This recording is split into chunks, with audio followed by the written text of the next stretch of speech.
예, 오늘 몇 페이지 할 차례죠? 교재 몇 페이지죠? 22. 교재 22요? 22. 아닌데 17페이지 할 차례인데 17페이지 할 차례인데 예, 앞에 걸 안 했어요. 우리가 2가가 아니고 17페이지 할 차례입니다. 예, 17페이지. 예, 우리가 지난주에 할 분량을 다 못했어요. 예, 그래서 지난주 카피 나눠주신 것을 보시면 됩니다. 예, 지난주 카피 하신 거. 그래서 우리 교재는 17페이지 보면 됩니다. 교재는 17페이지. 저도 깜짝 놀랐습니다. 22페이지 가기 내보는 사이 어디 다른 분하고 공부를 했나 싶어가지고 아니 저도 요즘 그 누가 옆에서 큰 소리를 막 우기면 저도 막 딸리 가더라고. 이제 옛날에는 큰 소리 우기도 아닙니다라고 했는데 이제 큰 소리 우기니까 그런가 하고 막 딸리 가거든요. 나 깜짝 놀랐습니다. 22페이지인 줄 알고. 22페이지가 17페이지입니다. 자, 오늘 또 계속해서 장소, 수역, 그러니까 강, 바다, 이것을 같이 한번 보겠습니다. 자, 17페이지 장소. 수역을 통해서 큰 그림을 그렸으면 이제 장소를 알아보겠습니다. 자, 수역, 바다, 강 이런 것을 알았으니까 이제 성경에, 구약 성경에 나타난 큰 지도는 강을 중심으로 그 위치를 파악하면은 제일 분명하게 알 수 있습니다. 자, 그래서 제가 지난주일 날 또 얘기했죠. 이스라엘 백성들의 큰 역사는 강을 건너는 것에서부터 다 시작되는 겁니다. 그렇죠? 자, 이스라엘 백성들이 그 출애굽할 때 홍해를 건너죠. 물론 홍해는 강은 아니지만 바다를 건너는 겁니다. 그리고 이스라엘 백성들이 가나안 땅에 들어오는 것은 요단강을 건너는 겁니다. 그렇죠? 그리고 또 이 사람들이 바벨론으로 포로 갔다가 바벨론에서 다시 돌아올 때는 그 유프라테스 강을 또 건너고 요단강을 건너고, 그러니까 모든 지도가 이 강을 중심으로 그 위치를 파악하면 훨씬 더 우리가 수월하죠. 그 예담입니다만 제가 중학교 때는 제가 있었던 그 시내를 어디에 뭐 있다는 것을 어떻게 파악했는가 하면은 영화관을 중심으로 다 파악했습니다. 동쪽에는 무슨 영화관, 남쪽은 무슨 영화관, 무슨 영화관 사이에 뭐가 있고, 그래서 이렇게 다 얘기했고, 그래서 자기가 중요하다고 생각하는 그 중요한 장소를 몇 개 정해놓고 이제 그 지리를 파악하거든요. 그래서 자, 17페이지 A 바벨론. 자, 우리 유사라 근사님 한번 읽어주실래요? A 바벨론. 예. A 바벨론, 메소포타미아, 갈대아 우루, 두 강 사이에 위치한 땅으로 비옥한 초생딸의 하다 부분이다. 일찍부터 문명이 발달했고 바벨탑이 여기 어디에 세워진 것으로 생각되며 아브라함의 고향 갈대아 우루가 이곳에 속해 있다. 예, 그러니까 이 바벨론 지역이었냐면은 우리가 말하는 메소포타미아 지역인데 거기 두 개의 강 사이에 있죠. 유프라테스 강과 티그리스 강 사이에 있습니다. 그죠? 자, 그걸 우리 그 밑에 지도서 한번 볼까요? 지도에 지금 제가 지도를 그려놓고 카피를 해서 나눠줬고 지금 영상에는 나오죠. 전사님 영상에는 보십시오. 여러분 거기에 오른쪽에 하란, 제일 위에 아수르 위에 하란, 아마 그쪽 지역이 하란이라고 유추되고요. 그 밑에 A 쭉 내려 A 바벨론. 이 바벨론이 그러니까 유프라테스 강과 티그리스 강 사이에 있고, 요 지역을 우리가 세계사에서 메소포타미아 문명 발상지라고 말을 합니다.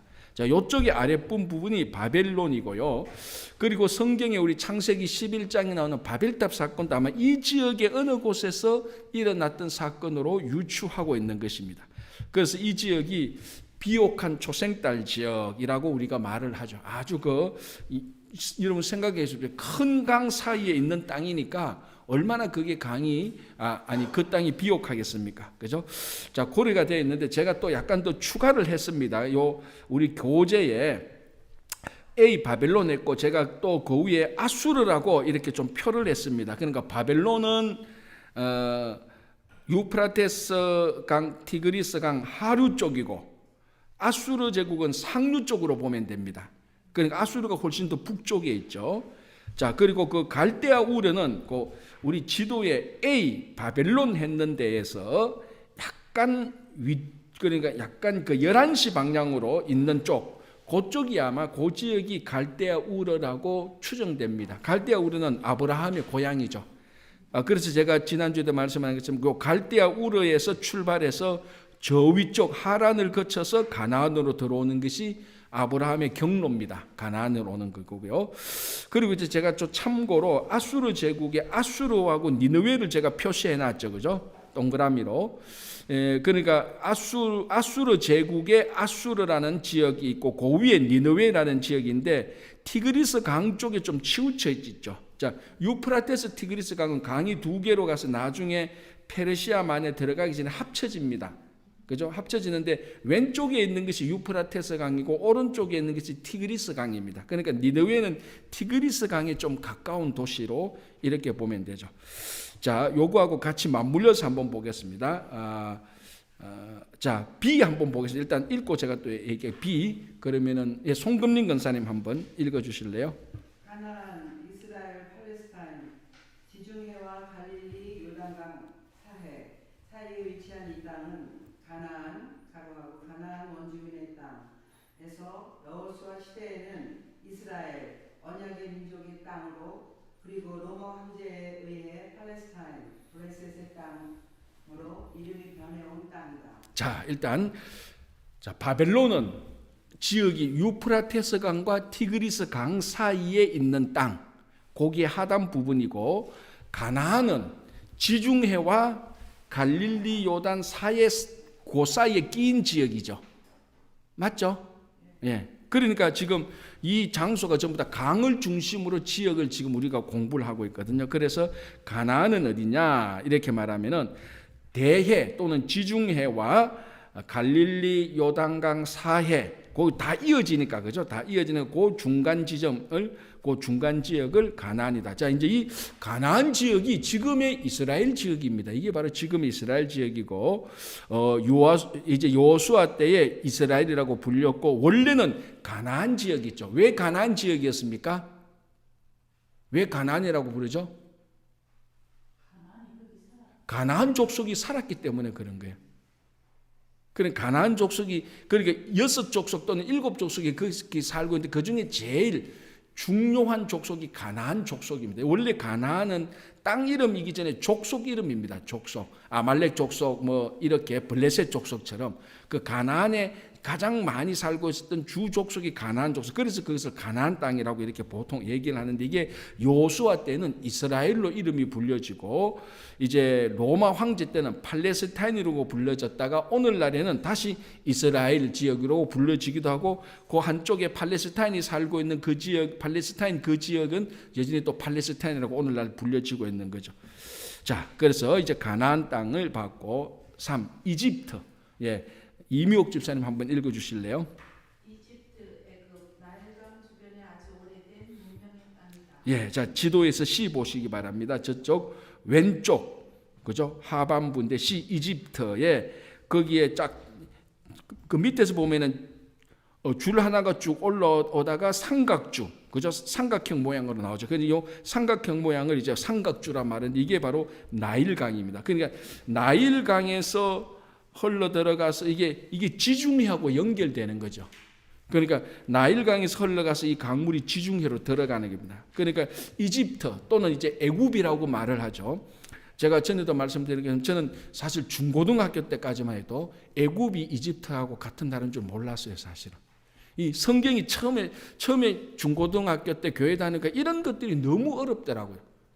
아니, 전도사님은 설교할 때 헬라 자꾸 그러는데 헬라가 뭔지 애굽이 뭔지 그래 나중에 고등학교 뭐 한 고3 대학교 올라가니까 이 애굽이 이집트고 헬라가 그리스고 그 명칭 그는 가장 기본적인 명칭에서부터 막 헷갈려요.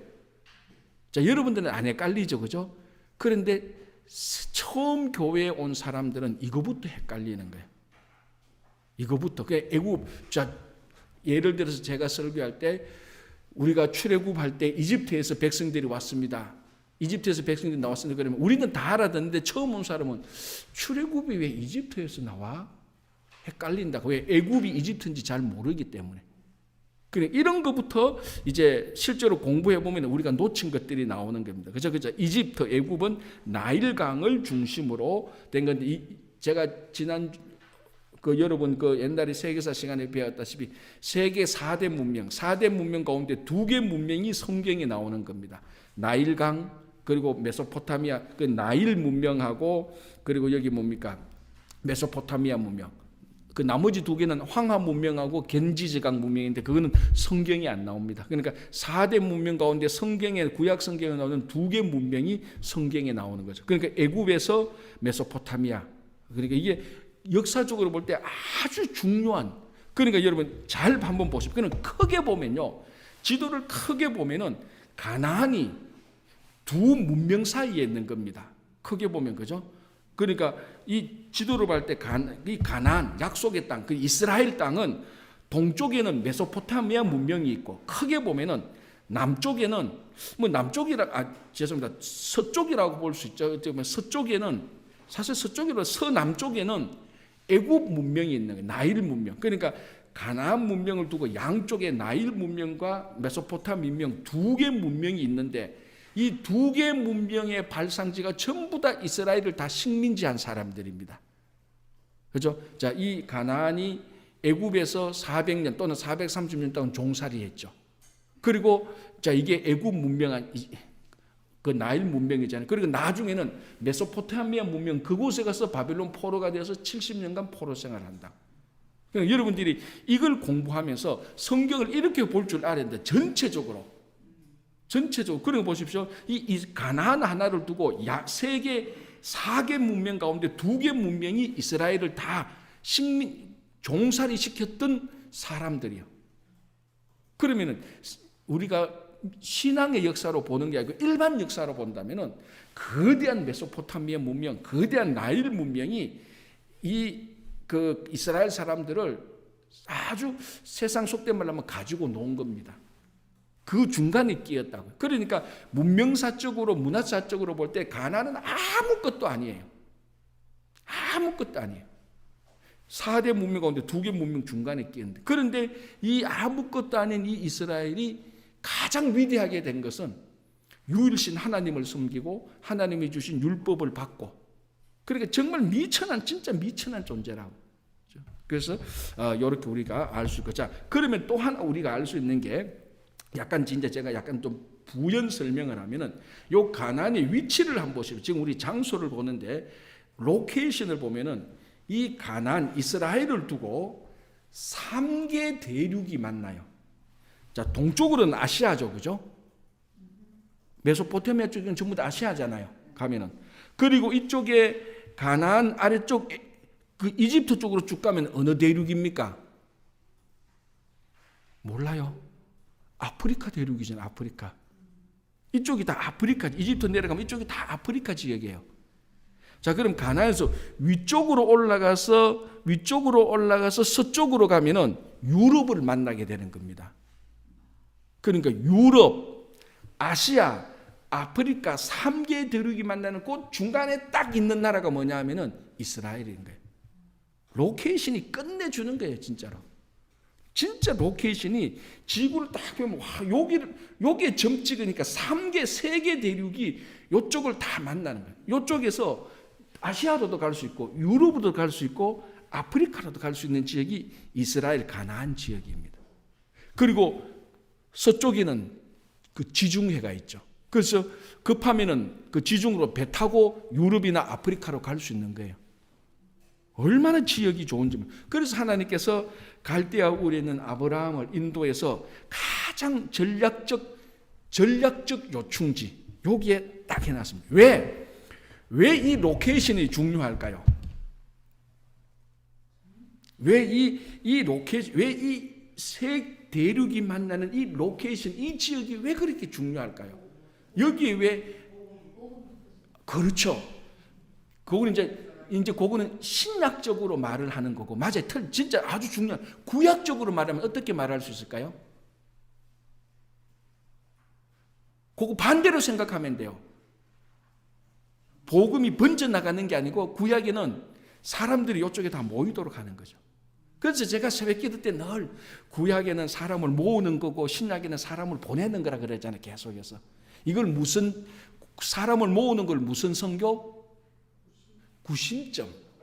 우리 구심력이 있잖아요. 원심력은 번져나가는 거, 구심력은 모으는 거. 그러니까 여러분 생각해보세요. 여기에 그 위치 로케이션을 딱 보면은 3개 대륙 사람들이 다 여기 다 모일 수가 있는 거예요.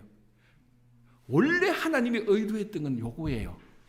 거기 3개 대륙의 한 중간에 이스라엘이라는 국가를 세워서 모든 열방들이 이쪽에 시온, 예루살렘으로 다 모이게 하는 거예요. 다 모이게 하려면 한쪽 끝흥이에 있는 나라여야 됩니까? 그러니까 한쪽 끝에 있는 지역이어야 됩니까? 한 중간에 있는 지역이어야 됩니까?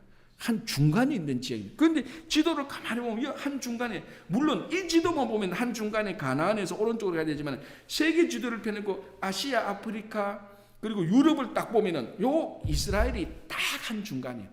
요쪽을 자 그럼 보십시오. 땅으로 보면은 아프리카에서 유럽으로 가고 유럽에서 아프리카로 가면 이 가나안을 거쳐야 돼요. 안 그러면 빙 둘러가야 돼요. 그리고 이 애굽에서 아수르를 만나려면 또 가나안 이스라엘을 거쳐야 되죠.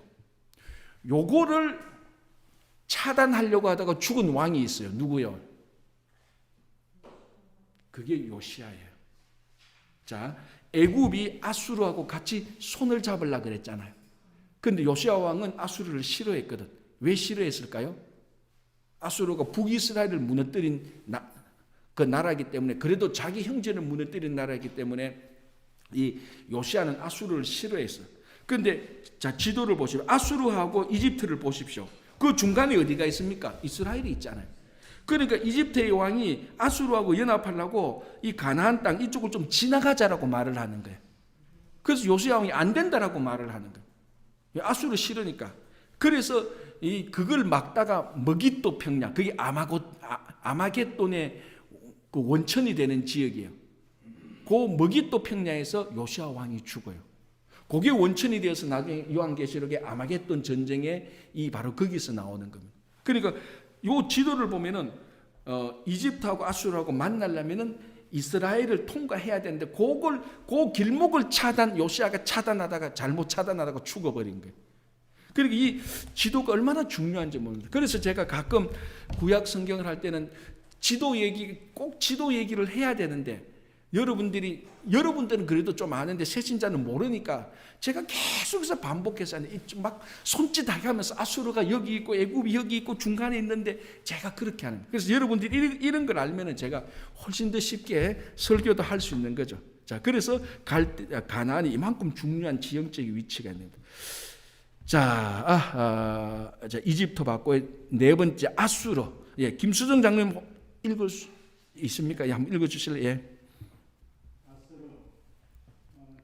티그리스 유브라이스 강을 상류에 위치한 땅으로 북이스라엘 이런 멸망시킨 강대국이 있던 곳이다. 예, 이 바벨론 그 위쪽에 가면 아수르가 있습니다.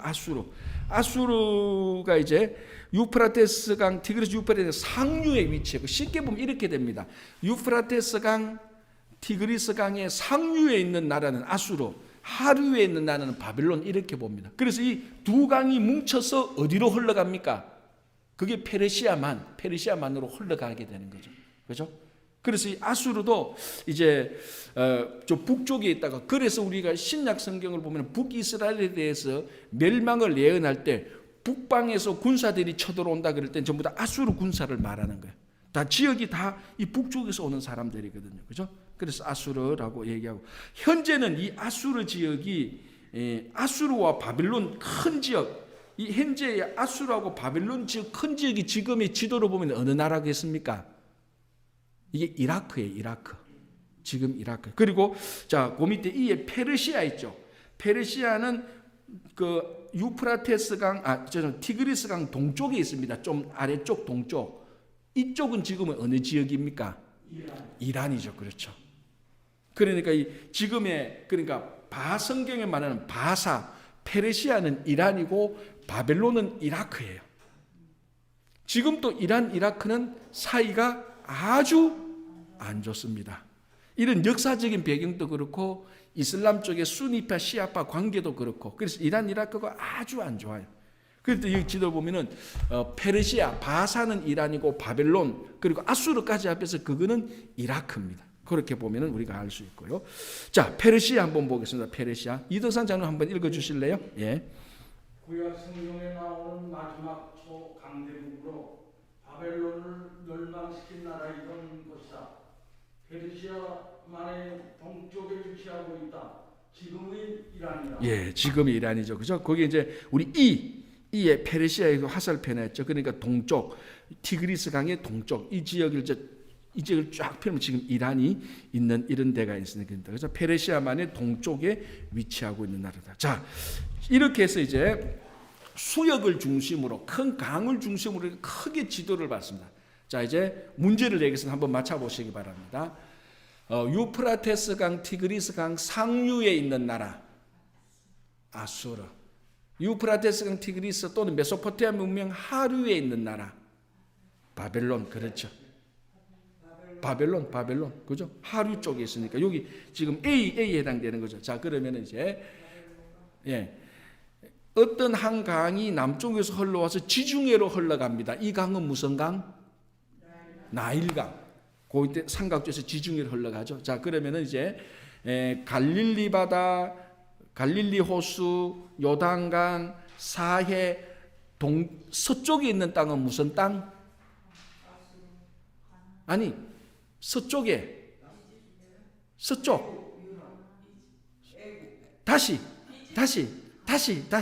갈릴리, 요단강, 사해 서쪽에 있는 땅. 바로 서쪽에 있는 땅. 가나안이죠. 바로 서쪽에 있는 땅은 가나안이죠. 그죠? 아니요. 땅. 바다가 아니고. 아니, 제가 사이라고 안 하니까 여러분들이 헷갈렸구나. 예. 자, 아니 똑같은 질문인데 그러니까 이걸 외우려고 하지 말고 지도를 생각해 보면 되죠. 갈릴리, 자, 여러분 쪽에서 제가 돌아서 할게요. 갈릴리, 요단강 사이에 바로 옆에 있는 서쪽의 땅.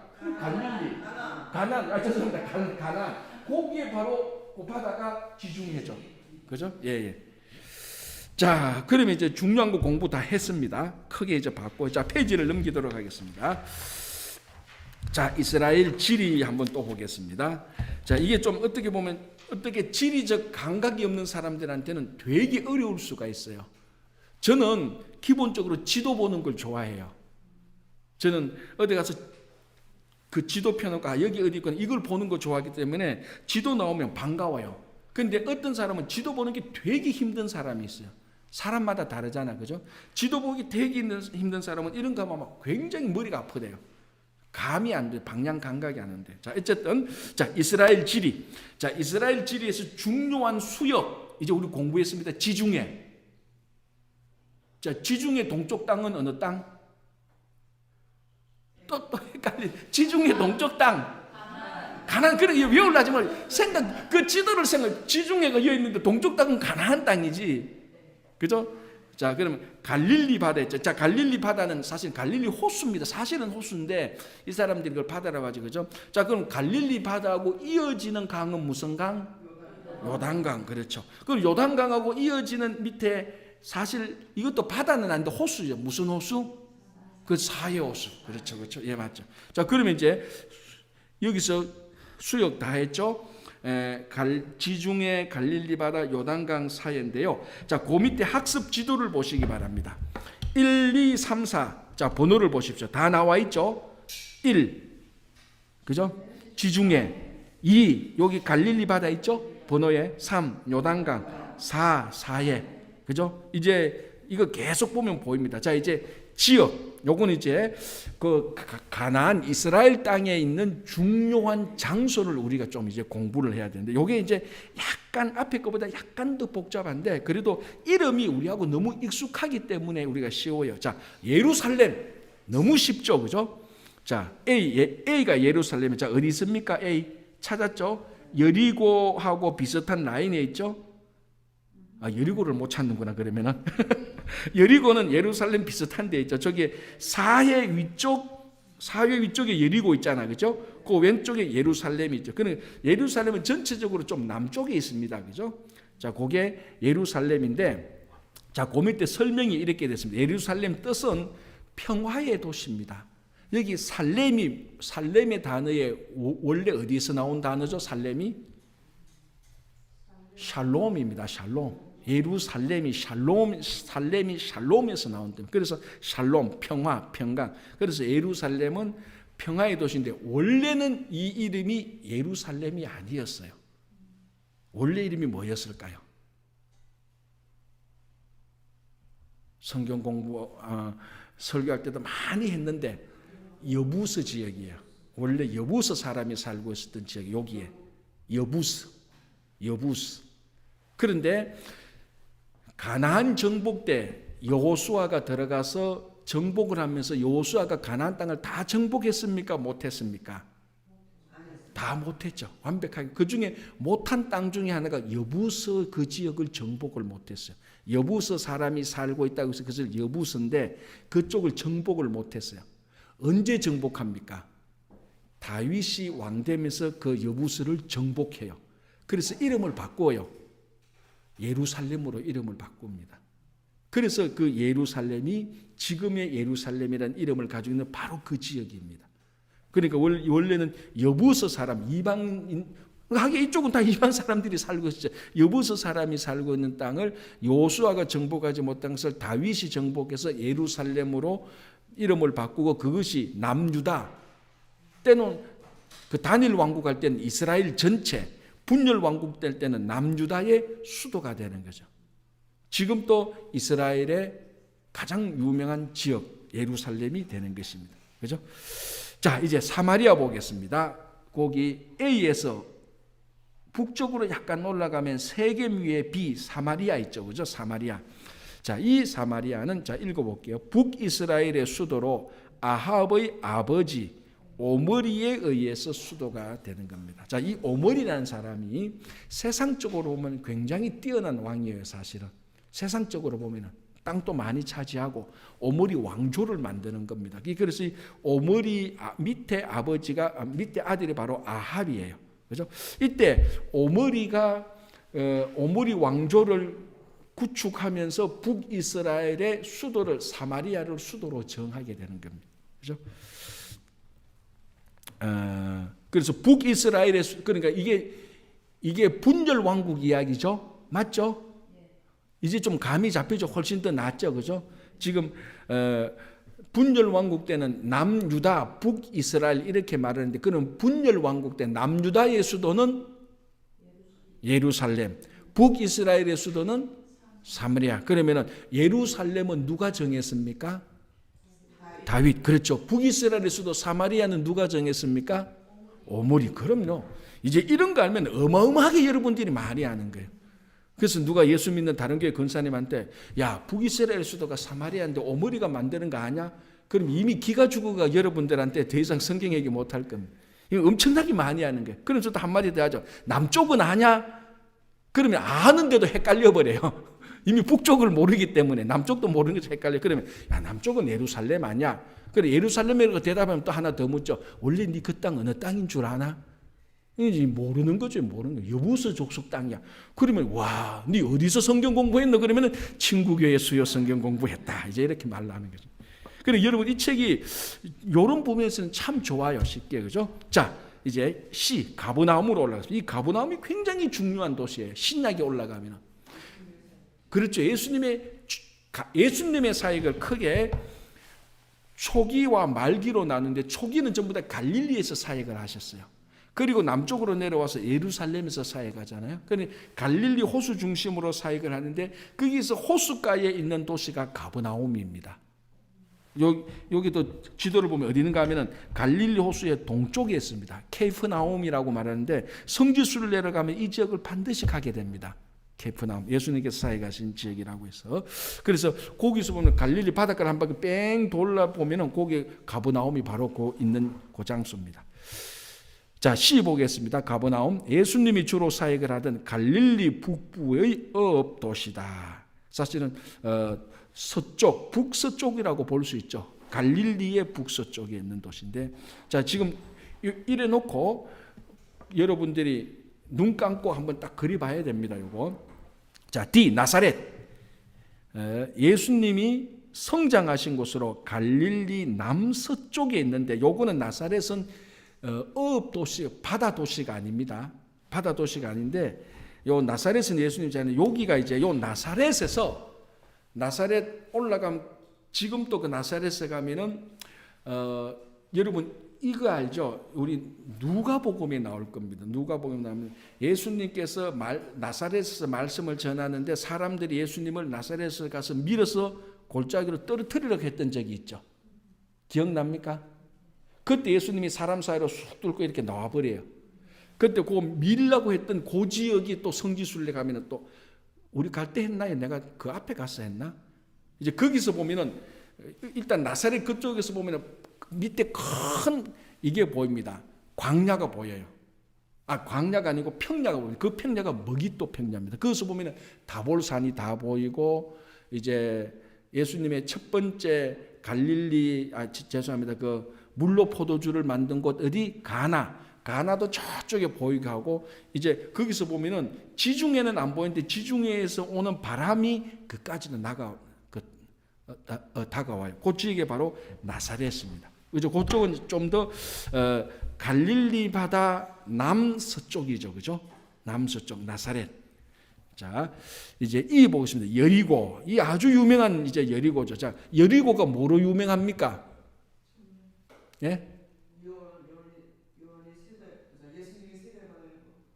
그건 요단강. 여리고. 예, 여리고. 예. 여리고성 무너지는 거잖아요. 그겁니다. 또 여리고가 뭐로 유명하죠? 삭개오 고향이 역공. 예, 정보가 여리고성 문에. 그리고 또 이 여리고, 그 여리고성을 무너뜨려 놓고 어떻게 합니까? 이 성을 다시 세울 때는 첫 번째 아들은 죽고 찾아도 뭐 어떻게 읽게 될 것이 아니라 바로 그 지역이 여리고입니다. 우리한테는 이 삭개오, 구원받은 삭개오, 여리고 했던 바로 이 지역이죠. 그러니까 여리고는 원래 저주받은 도시예요. 그런데 저주받은 도시인데 굉장히 아름다운 도시입니다. 여리고. 그리고 여기도 지금 가보면 굉장히 후진 도시로 되어 있어요. 지금은 여리고. 자, 그런데 이 여리고가, 자 보십시오. 이 여리고 세계에서 가장 오래된 도시 중에 하나로 종려나무 도시입니다. 그러니까 아름다운 도시죠, 원래. 그죠? 요단 강변에 위치한 도시다. 그러니까 바로 거기서 약간만 더 가면 요단강이에요. 그래서 거기서 약간만 더 가면 지금 예수님께서 세례 주던 곳이라고 정해놓은 것이 있어요. 관광지로. 그곳으로, 어쨌거나 그게 요단강에서 어느 곳에 세례를 줬는데 어느 곳인지 모르는데 그냥 관광지를 한 곳으로 만들어 놓고 그쪽에 쭉 가서 물도 만져보고, 실제로 가면은 이제 침례를 하는 사람은 거기서 침례를 줍니다. 물이 깨끗할까요? 안 깨끗할까요? 지저분하죠. 항토물이에요, 항토물. 지저분해요. 네. 그렇죠. 사람들이 많이 오니까 깨끗할 리가 없죠. 그죠? 그리고 이 요단강이 우리가 생각하는 강이 아니에요. 내천이에요. 천이에요, 천. 개천이에요, 사실은. 뭐 물론 물이 많이 우기 때는 강 같아요. 물이 확 내려오기 때문에. 그러나 평소에는 가면은 천이의 개천과 같은 그런 곳이. 자, 그게 이제 여리고고요. 자, 베들레헴, 그 유명한 베들레헴이죠. 베들레헴은, 자, 예루살렘이 남쪽에 있습니까? 베들레헴이 남쪽에 있습니까? 베들레헴이 더 남쪽에 있어요. 그죠? 자, 자, 예루살렘 밑에 베들레헴으로 보면 됩니다. 여러분 지도를 보통 생각할 때 크게 보면은 예루살렘 바로 밑에, 그러니까 이 지도를 생각하면 딱 좋아요. 예루살렘 바로 밑에 베들레헴이 있고, 그 밑에 헤브론이 있고, 헤브론 밑에 브엘세바가 있다. 그래서 제일 북쪽은 단, 제일 남쪽은 브엘세바. 요게 이제 이스라엘 가나안 지역의 북쪽 경계선, 남쪽 경계선으로 보면 돼요. 자, 일단 요거 하고 볼게요. 자, 베들레헴, 다윗의 고향이며 동시에 예수님의 탄생지, 예루살렘 남단에 위치한. 자, 다윗의 고향이며 예수님의 탄생지가 되어야 되는 거죠. 그죠? 왜? 베들레헴에서 메시아가 날 것이라고 예언되어 있기 때문에. 미가서에서 베들레헴 에브라다에 너는 비록 작은 족속이지만 너에게서 메시아가 날 것이다. 베들레헴, 그죠? 자, 그리고 헤브론, 유다 지파의 중심지입니다. 이게 수도는 아닌데 유다 지파의 중심지로서 조상의 무덤이 있습니다. 이게 여기에 막벨라 굴도 여기 있다고 지금 알려지는 거예요. 이제 성지순례 가면 이까지는 잘 안 갑니다. 헤브론, 브엘세바까지는 잘 안 가더라고요. 보니까 보통 보니까 왜 갈 데가 하도 많아가지고 갈릴리 뭐 여기 예루살렘 이쪽만 해도 뭐 한 열흘 그리고 사해도 가야 되니까 이쪽으로 가다 보면 헤브론, 브엘세바는 가려면 좀 더 일주일 더 아마 채 일주일은 안 돼도 한 2, 3일 그 시간을 더 내야 되는데 뭐 보니까 그렇더라고요. 자, 그리고 브엘세바 이스라엘 지역의 최남단입니다. 그죠? 자, 그리고 I 영어로 HI 이스라엘 지역의 최북단. 그리고 이제 중간에 세겜이 하나 나오는데 세겜은 예루살렘과 사마리아 중심인 예루살렘과 사마리아 중간에 있는 세겜인데요. 그리심산과 에벨산 사이에 위치한 요수아 시대와 사사 시대의 정치 군사 중심지역. 그러니까 요수 그 정복 시대하고 사사 시대 때 아주 중요한 지역을 했던 장소가 바로 세겜이고 므낫세 지파의 중심지입니다. 자, 내가 하나 요걸 설명을 안 했는데 사마리아 때 요걸 설명을 안 했는데 전체적으로 보면 사마리아는 이스라엘 땅의 제일 중간에 있습니다. 사마리아가 자 보십시오. 한 그 중간점 있죠. 그러니까 사마리아 이하는 남쪽이라고 보고 사마리아 위쪽을 북쪽이라고 보면 돼요. 사마리아가 중간에 있고.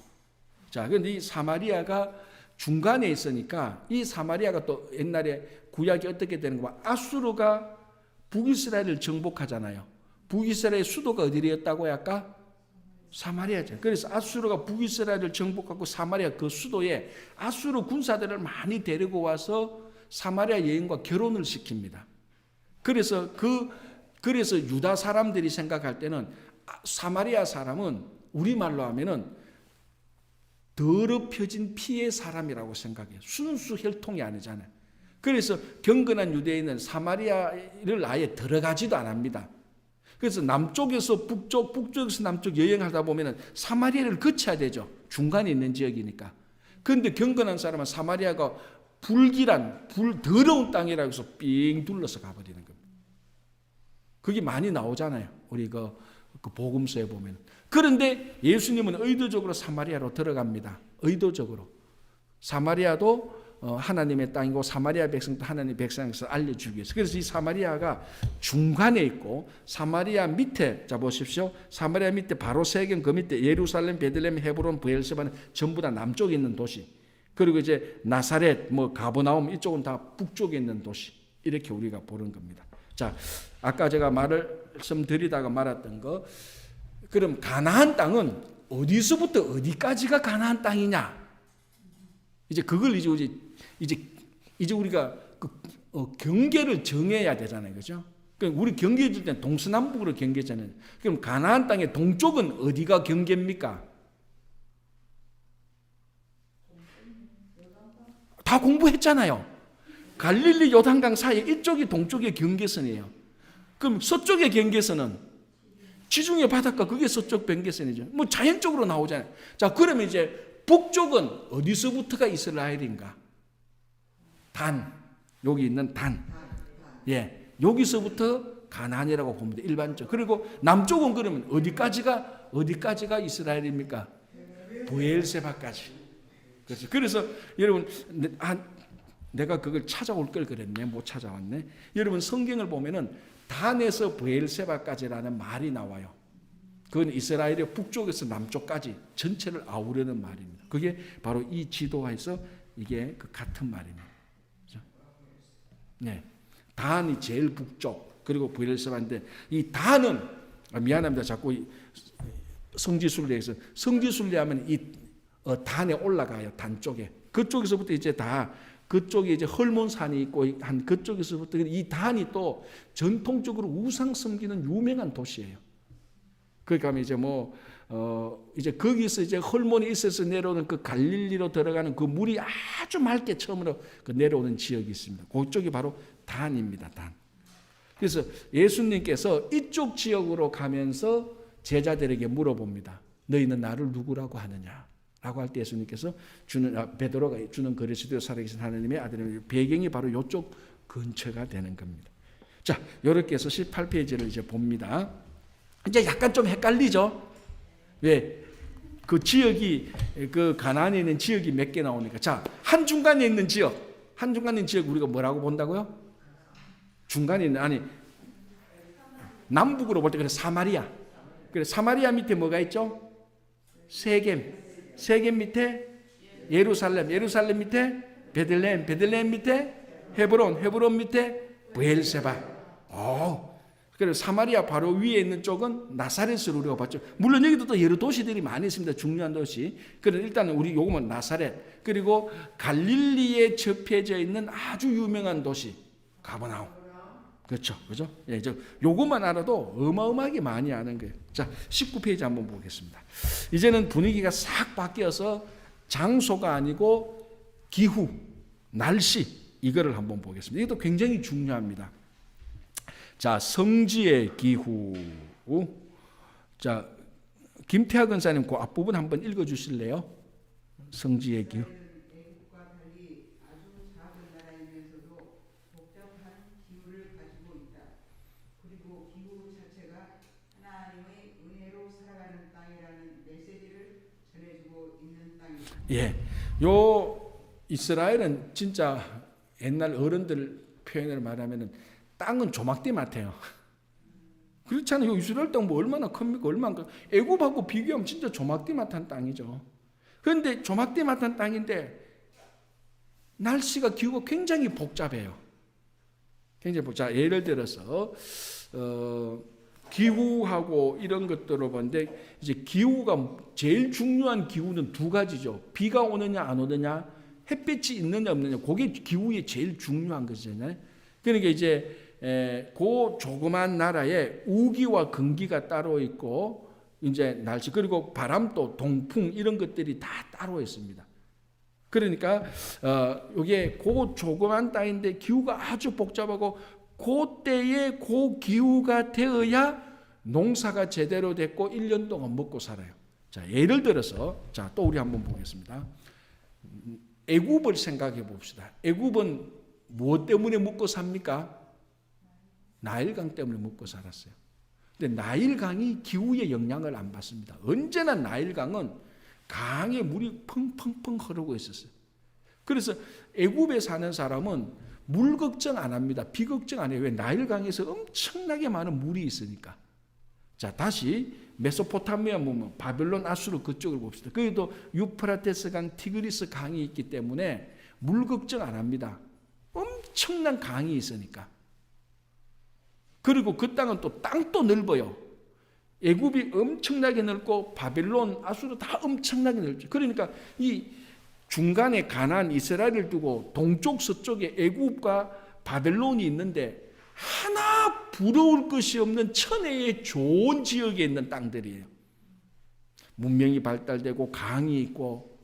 그런데 그 중간에 조막디마탄 요 나라는 적절한 시간에 적절하게 비가 안 오면 1년 농사 다 망치게 되는 겁니다. 자, 그러면 여러분 한번 생각해 보세요. 우리가 어느 쪽에서 신앙생활을 제대로 할 수 있겠습니까? 그렇죠. 왜 가나안이죠? 그때에 그 비가 와야 되기 때문에 그때 그 햇빛이 비쳐야지 1년 농사를 지어서 농사 사는데 비가 안 오면은 오늘 비가 와야 되는데 왜 비가 안 와? 벌써부터 마음에 하나님을 향한 마음이 날 수밖에 없죠. 그러나 나일 강하고 메소포타미아 강의 유프라테스 티그리스 강은 기도 안 해도 돼. 기도 안 해도 나일 강이 늘 넘치고 유프라테스 티그리스 강이 늘 물이 넘치기 때문에 기도도 필요 없고 아무것도 안 해도 돼. 농사도 대충 지어도 씨도 대충 뿌려놔도 아니 안 뿌려도 그냥 막 나 과일들이. 그러니까 사람들이 그쪽에 모이면서 문명이 발전하는 거죠. 그런데 이 가나안 요 조막디 마땅 곳은 그 시간에 그만큼 일사량 햇빛이 있어야 되고 비가 있어야 되고 물이 와야 되고 건기우기가 적당히 딱 타임대로 돌아가야 되기 때문에 늘 마음이 조마조마해요. 늘 마음이 조마조마해. 메소포타미아하고 나일은 마음이 조마조마하지 않아. 늘 강풍성하니까. 그러니까 가나안 늘 마음이 조마조마해. 그러니까 당연히 이곳에서는 신앙생활을 할 수밖에 없는 기후와 할 수밖에 없는 지형에 있는 겁니다. 그렇죠. 우기가 되면 비가 와야 됩니다. 그런데 하루 이틀 비 안 오면 어떡합니까? 우리나라식으로 말하면 또 기우제를 지내야 되는 거예요. 우상식으로 말하자면. 그래서 가나안 땅에 풍요의 신 바알신이 유명하게 된 겁니다. 그래서 이쪽에 요 좁은 땅에 우상들이 득실득실하게 되는 거죠. 왜?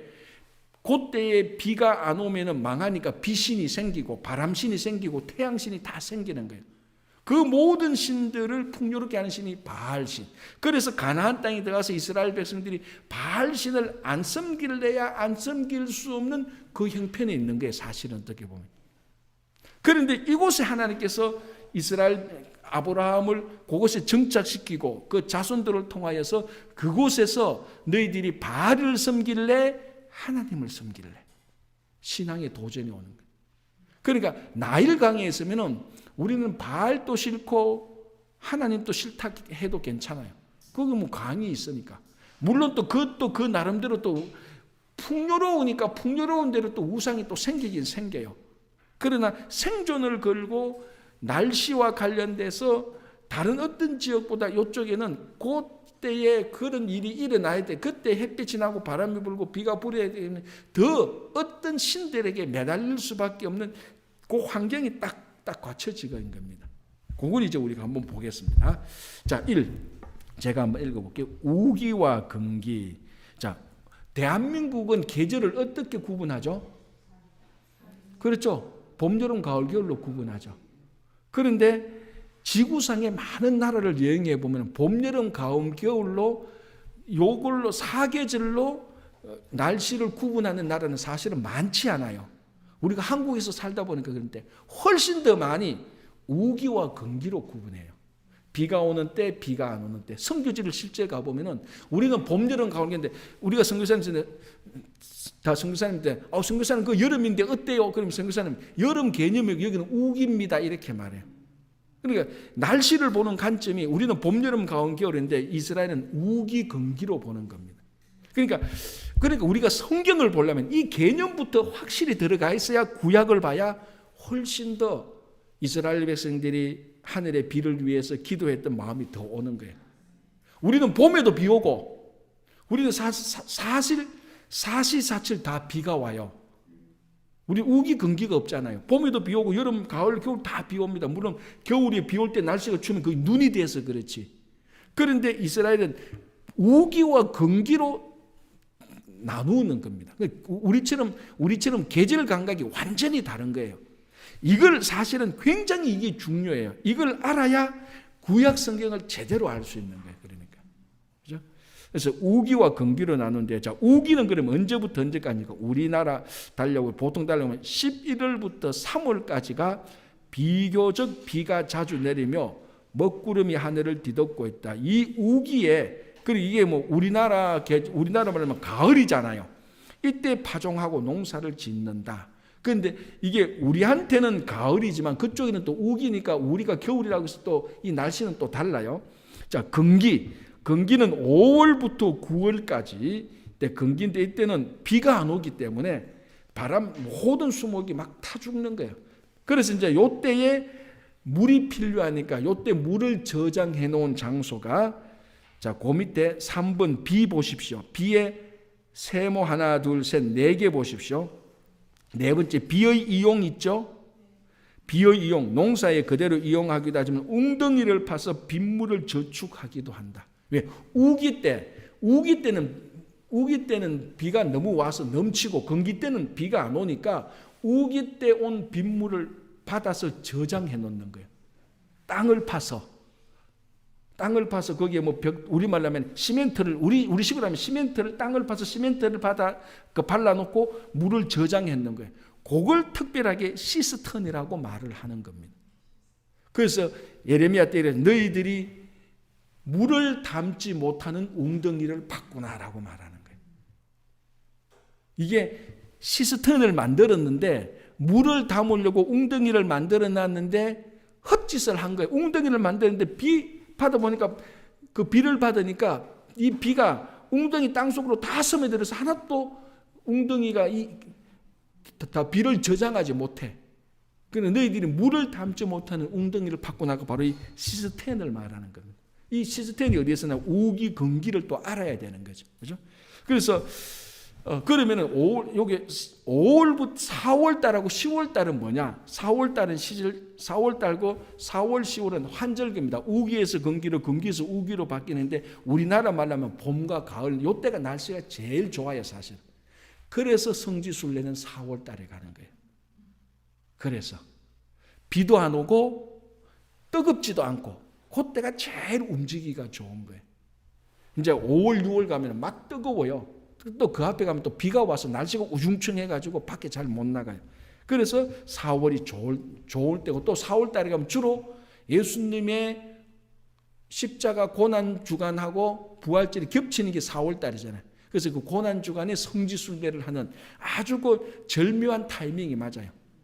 제가 여행사에서 나온 건 아닙니다. 저 여행사하고 전혀 상관없어요. 그러나 그걸 알면은 이 기후하고 땅이 이제 보이기 시작하는 겁니다. 그죠? 자, 2번 한스의 차. 이게 일교차죠. 그죠? 자, 그 뒤에 안 읽었으면 박명사 한번 읽어보시기 바랍니다. 2번. 한스의 차 이스라엘은 낮의 기온은 섭씨 40도까지 올라간다. 그러나 밤에는 스웨트를 입고 있어도 추울 만큼 한기가 느껴진다. 낮에는 구름 기둥, 밤에는 불 기둥으로 인도하신 것은 그 기후 속에서는 아주 정확한 돌보심이었으며 낮에 해가 너를 삼지 아니하며 밤의 달도 너를 해치 아니하려다 라고 한 시편의 노래도 그 기후차를 잘 보여주는 것이다. 자, 1년을 우기와 근기로 나누고 하루를 보면은 이 일교차가 굉장히 심해요. 그러니까 감기 같은 거 참 잘 걸리죠. 낮에는 아주 뜨거웠다가 밤 되면 온기가 확 내려가니까 감기 걸리기 굉장히 좋아요. 그래서 그래서 예루살렘으로, 그러니까 6월절 3대 절기, 6월절, 오순절, 초막절 때는 예루살렘 성전에 올라가야 되잖아요, 사람들이. 주변에 있다가 6월절에 예루살렘 성전에 올라갈 때 여저 브엘세바에 있던 사람이 또 예루살렘까지 올라가야 돼요. 그러다 보면 그 며칠을 노숙해야 되는 겁니다. 그 길에서 자야 되면 낮에는 그렇게 덥다가 밤에는 또 지독하게 추워요. 그러니까 이게 풍토병에 걸릴 수도 있고, 우리말 풍토병에 걸릴 수 있고, 감기도 걸릴 수 있고, 그러니까 이 성지순례하는 게 날씨 때문에라도 굉장히 힘든 거예요, 그게. 그래서 여기 지금 보면 한때는 섭씨 40도 가면 이게 100도가 넘죠. 우리 105도 정도 되나요? 굉장히 뜨겁다고요. 이 땡볕이 비치는 거예요. 이 땡볕을 정통으로 맞은 사람이 누구예요? 이 땡볕, 섭씨 40도 올라가자니 이 땡볕을 머리에 꽉 맞고 짜증낸 사람이 있잖아. 요나. 네. 네. 바로 그 지역. 그러니까 이스라엘도 그렇지만 그쪽 니느웨 이쪽 지역이 다 그래요. 중동 지역이. 목사님 그 요나는 아수르 가서 그랬지 않습니까? 아수르하고 그쪽 지역 중동 지역이 다 그래요. 그쪽에. 그 땡볕이 나니까 낮에는 그만큼 땡볕이 비치는. 그럼 굉장히 뜨겁다고요. 그런데 호박잎이 딱 덮어주니까 얼마나 좋았어요. 하나님께서 그거 치우니까 땡볕 나니까 막 진짜 우리가 이렇게 생각할 수 있죠. 그 선지자가 땡볕 가지고 그래 짜증내나 하는데 한번 쬐보라고요. 그래서 사람들이 요나도 대머리였을 거다라고 추정을 합니다. 왜냐하면 되게 뜨거운 거예요. 진짜 짜증나는. 그게 바로 이 낮 기온하고 밤 기온의 차이 있는데 낮에는 섭씨 40도 100몇 도 되죠. 그런데 밤에는 또 굉장히 추워져요. 얼음은 얼지는 않는데 체감 온도라는 게 있잖아요. 그래서 여기 보면 스웨트를 입을 만큼 추울 때로 밤에서 올라간다. 그러니까 성지순례가 힘든 거예요. 하루만 해도 온도가 올라갔다는데, 그러니까 챙겨야 될 옷도 많죠. 여름 옷하고 겨울 옷하고 같이 가져가야 되니까, 우리 식으로 말하자면.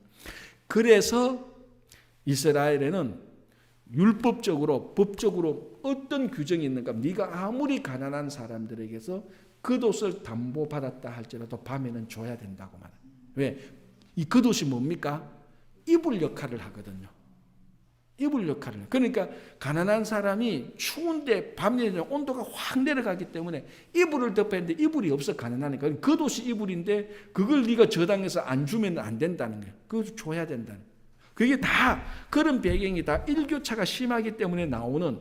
그래서 우리가 성경을 진짜 제대로 알려면 그 시대의 풍습, 관습, 기후, 지형 다 알아야 돼요.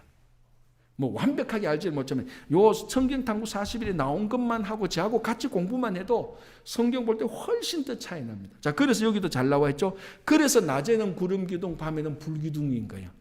그죠? 이해되죠? 낮에는 왜냐하면 언제 땡볕이니까 구름이 쫙 가려서 땡볕을 가려주고, 밤에는 너무 추우니까 불 기둥이 나서 따뜻하게 해주고. 그러니까 이게 구름 기둥, 불 기둥이 안내하는 차원도 있지만은 그 일교차가 있는 날씨를 해결해 주는 차원도 있는 겁니다. 구름 기둥, 불 기둥이 우리를 인도한다고 할 때 우리 앞서서 갈 길을 알려준다는 차원도 있지만, 가이드 차원도 있지만 보호하는 차원도 있는 거예요. 날씨로부터. 그죠? 자, 그래서 시편 121편 6절. 자, 시편 120편부터 134편은 무슨 시편? 순례 시편 15개. 그 중에 121편이니까 순례 시편이죠. 제가 아까 얘기했잖아요. 순례, 그러니까 순례는 예루살렘에 갔다가 절기를 지키고 오는 겁니다. 그때 절기고 지키고 올 때 또 걱정이 되는 거예요. 산적도 걱정이 되고, 밤에 짐승도 걱정이 되고, 또 걱정되는 게 그 낮에 땡볕, 밤에 추위, 또 그것도 걱정이 되는 거예요. 그래서 성지순례는 사람, 도적, 짐승, 날씨, 이게 세 개가 걱정이 돼요. 이걸 다 해치고 나가야 갔다 오는 게 성지순례예요. 예루살렘 성지.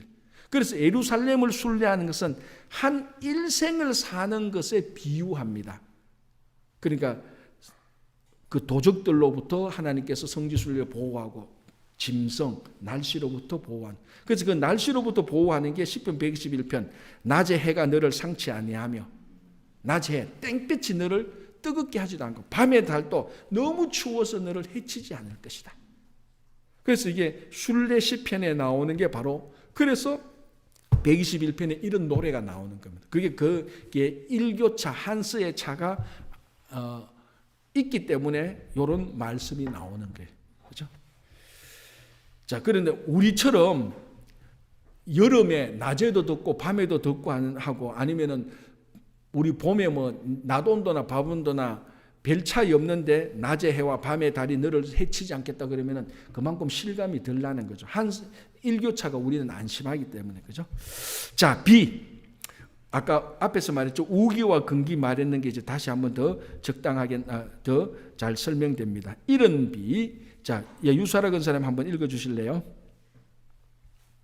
이른비 우기에 죄어온 비를 이른비라고 하며, 이 비가 와야 파종이 가능하다. 건기 동은 돌같이 굳어진 땅에 이른비가 내리면 비로소 땅을 갈아 엎는 것이다. 자, 늦은 비도 한번 더 읽어 주실래요? 예. 우기 말미에 오는 비를 늦은 비라고 하며, 이 비는 곡식을 증산시키는 비이다. 신명기 11장 14절. 만일 늦은 비가 제때에 오지 않으면 이것은 큰 재앙이다. 예, 자, 이런 비는 봄에 오는 비입니까? 자, 우리 말로 하면 계절별로 하면 이런 비는 봄에 오는 비입니까? 가을에 오는 비입니까? 그렇죠, 알죠? 여기 거꾸로라는 거 알죠? 거꾸로. 그러니까 이런 비는 봄비가 아니고 가을비입니다. 늦은 비는 봄비예요. 자, 이게 왜 이렇게 되는가 하면은 이스라엘의 신년은 미국식으로 학교도 미국은 가을 학기 9월 달이 뉴 시메스터예요. 그때부터 학년이 바뀌는 거예요. 그냥 한국은 1월 달이 시작되지만은 미국은 9월 달이 새로운 학기가 시작되는 거. 그거 생각하면 돼요. 그러니까 9월 달이 신년이 있기 때문에 이스라엘 백성들은 신년을 맞이해서 오는 비가 그게 이른 비지. 그러니까 9월 달이 이른 비예요. 그리고 봄이 늦은 비라니까요. 그렇게 생각을 하면 돼요. 그렇죠? 그래서 이른 비, 우기의 우기의 초에 오는 비를 이른 비라고 하는데 이게 가을비입니다. 그죠? 맞죠? 가을비인데 이 가을비가 와야 파종이 가능하다. 그래서 건기 동안 가을비는 자 아까 앞에서 봤죠. 5월부터 9월까지는 건기였습니다. 그죠? 그 건기 때 굳어진 땅에 이른 비가 와야 땅이 이제 물을 먹고 땅을 갈아 엎을 수가 있는 것입니다. 다음에 늦은 비, 우기 말미에 오는 비를 늦은 비라 하며, 여기 이제 주로 이제 3월 달까지 비가 옵니다. 주로. 물론 4월 달에도 가끔 비가 오긴 와요. 살짝씩. 왜 4월 달은 환절기이기 때문에. 그래서 이때 오는 비가, 그러니까 3월 달 정도는 봄비라고 말할 수 있죠. 우기 말미에 오는 비를 늦은 비라고 하면 이때 비는 곡식을 정산시키는 비다. 만일 늦은 비가 제때 오지 않으면 이것은 큰 재앙이다. 이게 이제 신명기 11장 14절, 아모스 4장 7절 보면 이런 늦은 비에 대한 내용들이 나오는 겁니다. 좀 진도가 빠르면 이걸 읽어보려고 했는데 진도가 너무 늦어가지고 제가 좀 못 읽는데, 여러분 가서 하나하나 찾아보면서 이걸 보면 훨씬 더 효과적이에요.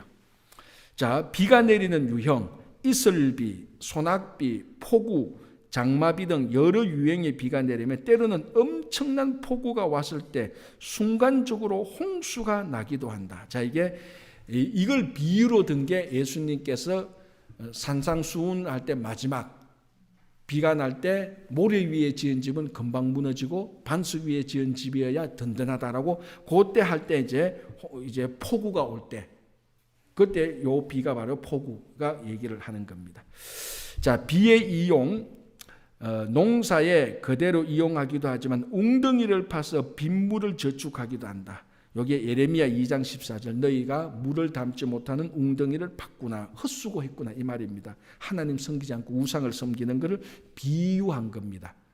그러니까 우상 섬기는 건 너희들이 물 담으려고 웅덩이를, 구덩이를 실컷 팠는데 물은 하나도 담지 못한다. 너희들이 우상을 실컷 섬겼는데 아무런 열매도 없다. 그런 비유죠. 이것을 시스턴이라고도 한다라고 됐습니다. 자, 이슬. 오늘 요거 19페이지는 그래도 끝냅시다. 약간 갔는데 빨리 오게. 이슬 4번, 이스라엘은 비가 적은 대신에, 비가 적기 때문에, 우기 건기 때문에 이슬로 농사를 지을 정도로 이슬이 많이 내린다. 그래서 시편 133편, 이 유명한 시편이죠. 133편은 무슨 시편? 형제가 연합하여 동거함이 어찌 그리 아름다운고. 형제의 연합은 헐몬의 이슬 같고 아론의 수염에 흘러내리는 기름 같고. 근데 헐몬의 이슬이 왜 그렇게 아름다워요? 헐몬산에 있는 이슬이 너무 많기 때문에 그 이슬이 헐몬산을 타고 내려와서 그게 제가 이제 갈릴리 바다를, 그게 이제 갈릴리 호수로 들어가고 거기에서 또 물이 저장되고 해서 나중에 요단강으로, 그러니까 그 근본이 헐몬에 내리는 이슬입니다. 그러니까 이게 이슬, 우리가 보면은 말은 이슬인데 실제로 비같이 많이 오는 거예요. 비같이. 헐몬의 이슬. 그래서 형제가 동거함이 얼마나 아름다운가 하면은 그 근기에, 비가 없는, 물이 없는 그 땅에 헐몬의 이슬이 내려와서 생명을 주는 것처럼 아름답다는 거예요. 형제간의 우애. 그 나온 것이 바로 이슬이 또 나온, 그게 시편 133편 3절이고 신명기 33장 28절에도 그런 내용들이 나옵니다. 자, 이슬이 내리는 지역은 주로 평야 지역이며 이슬이 내리지 않는 것은 곧 저주다. 그 이슬 내리지 않으면 저주고요. 자, 바람. 이제 요것만 보고 끝마치겠습니다. 바람. 동풍. 이게 이제 바람이 나오는데 가장 많이 나온 게 동풍인데요. 건기에 불어오는 바람으로 아주 뜨거운 열풍이다. 자, 이 뜨거운 열풍, 출애굽기 14장 21절에 무슨 내용인가 하면은 홍해가 갈라지는 겁니다. 근데 그때 본문을 자세히 보면 홍해가 갈라질 때, 자, 어떻게 합니까? 모세가 지팡이를 홍해를 가리킵니다. 그러면 홍해가 갈라지는데 실질적으로 갈라지게 하는 힘은 동풍이 불어와서 홍해를 가르게 됩니다. 동풍이 불어와서 막 바람이 부니까 바다가 갈라지는 거예요. 그때 나오는 게 동풍입니다. 그러니까 바다를 가를 만큼 이 바람이 세다는 거죠. 동풍, 그죠? 자, 목을 마르게 하며 우물을 마르게도 한다. 자, 그리고 이게 동풍이며, 동풍 반대는 무슨 풍? 서풍. 서풍은 어디에서 오는 바람? 서쪽. 서쪽에는 뭐가 있다? 지중해가 있다는 거죠. 자, 그래서 대해, 지중해에서 오는 바람, 이거는 우리가 서풍인데, 서풍이라고 하는데 이거는 큰 비를 내리게 하는 겁니다. 열왕기상 18장에 이제 요게 나오는. 그래서 동풍과 서풍, 그러니까 동풍은 아주 뜨거운 바람, 서풍은 비를 몰고 오는 바람. 왜? 지중해성, 그 지중해 바다에서 오는 그 바람이기 때문에 비가 많이 오게 되는 겁니다. 이런 것들이 이제 성경에 다 여기 구절구절 적은데요. 원래는 우리가 다 찾아보고 읽으면 훨씬 더 리얼한데 너무 진도가 이러면 너무 늦을 것 같아서 제가 요거는 약간 생략했는데 여러분들 요거 보고 성경을 진짜 한번 찾아보십시오. 아, 그렇구나. 훨씬 더 리얼하게 다가오는 겁니다.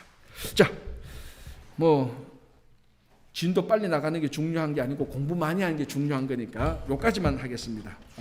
진도가 많이 못 나갔지만 그래도 요까지만 하고 오늘 19페이지만 하고 마치겠습니다. 자, 제가 기도하고 마칠게요. 하나님 감사합니다. 오늘 또 우리가 하나님의 말씀을 배우면서 수역, 강과 바다에 의한 또 그 지역을 공부했고 이스라엘의 또 날씨 또 기후에 대하여서 저희들이 함께 공부를 했습니다. 이런 배경들을 저희들이 잘 알고 하나님의 말씀을 훨씬 더 정확하게 분명하게 알아서 하나님의 말씀을 잘 알아듣고 우리 마음속에 새기며 행하며 살아갈 수 있도록 도와주시옵소서.